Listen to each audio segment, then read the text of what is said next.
In this video, we are going to explore input validation and sanitization. We will discuss how these techniques protect applications by ensuring secure input handling.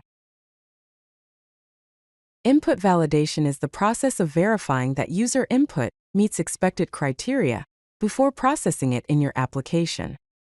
This involves checking whether the data entered by a user conforms to the required format, type, length, and other constraints you define.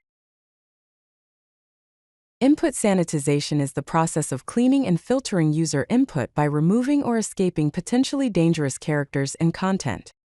This helps to prevent malicious code injection and ensures that the data is safe to use within your application.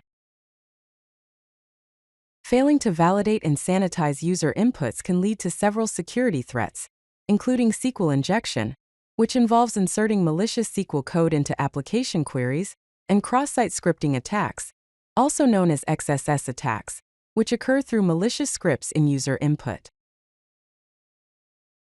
Here is a basic example of input validation in JavaScript.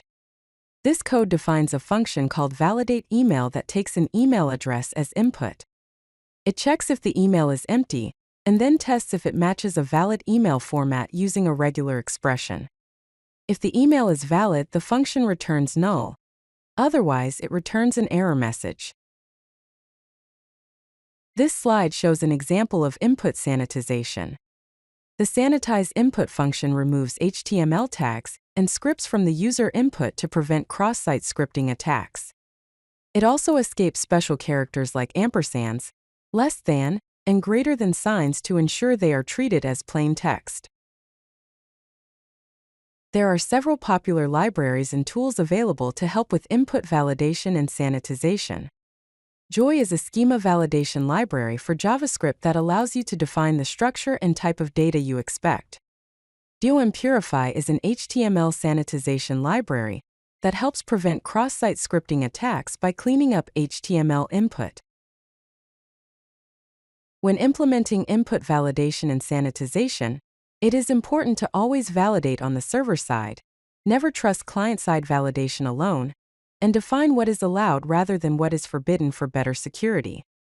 Using allow lists helps to ensure that only expected and safe data is processed by your application. If you like this video, hit that like button and don't forget to subscribe.